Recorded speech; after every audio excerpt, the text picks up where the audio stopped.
In today's video, I am going to teach you how to use Notebooklm mind map. Start by opening Notebooklm in your browser and going to the notebook you want to work with. In this example, it is a notebook about feline ecology, but the same process works for any topic. Once the notebook is open, take a moment to look at the mind map area so you know where your main ideas and branches will appear. The mind map is most useful when you keep it organized, so you will be switching between expanded and collapsed views as you build it.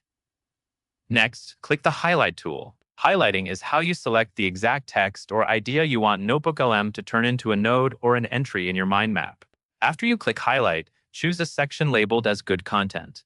This helps you start with a strong, clear piece of information that will produce a useful mind map branch. When you highlight a clean, focused passage, the mind map tends to generate more readable labels and connections. Now click Expand All. This opens every branch currently in the mind map, so you can see the full structure at once. Expanding everything is helpful when you want to review how ideas connect, or when you need to decide where new information should fit. After reviewing, click Highlight again. This returns you to selecting content, so you can keep building the map without losing your place. Next, click Collapse All. Collapsing is useful when the map starts to feel crowded. It lets you focus on the top-level topics and prevents you from getting distracted by too many details at the same time. Now click Add.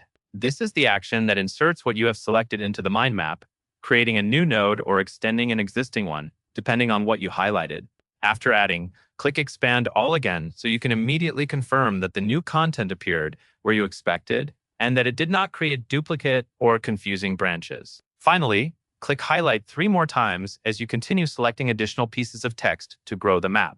Each time, aim for one clear idea at a time, since shorter, focused highlights usually produce cleaner mind map nodes. If the map becomes too busy, you can always collapse and expand again to keep it readable. That covers everything you need to know.